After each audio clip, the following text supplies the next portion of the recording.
Celtistas, hoxe en Celta Media On Tour, Friburgo.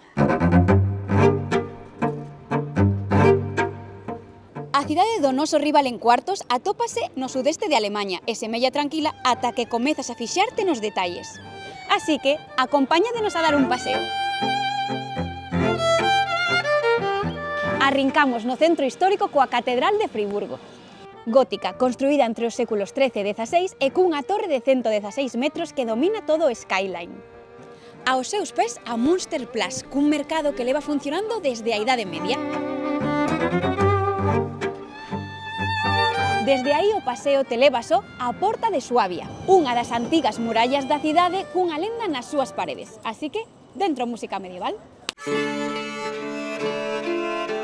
Os seus muros contan a historia dun home avaricioso que quixo mercar a cidade chegando con barris cheos de ouro.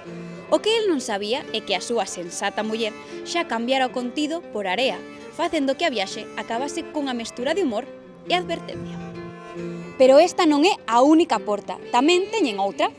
Concretamente a de Main Street Store, construída como sistema de defensa a principios do século XIII. Pero o mellor aquí non está só nos monumentos, senón en como se camiña a cidade. Miras ao chan e aparecen mosaicos que marcan os antigos oficios de cada casa. E sen darte conta comezan a cruzar as rúas os Bandsle, pequenos canais de auga que veñen do río Dreisman. Hoxe forman parte da paisaxe cotiá e serven de diversión para os nenos.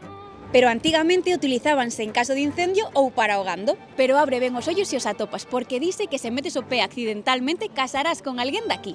Se consegues non tropezar e seguir camiñando, chegarás a Ratsplatz, amplia, luminosa e chea de vida. E un pouco máis aló o Museo Agustiniano, un antigo mosteiro convertido en museo, cunha igrexa transformada nunha sala central de 12 metros de altura, case a mesma altura que nos queda para pechar o percorrido por Scholzberg. O outeiro dende o que Friburgo enténdese de verdade, a cidade enteira, a catedral sobresaindo polos tellados e a selva negra. E ali ao fondo, non son os xogadores de camiño ao Parque Europa? Eu creo que sí, así que vémonos na seguinte parada, celtistas.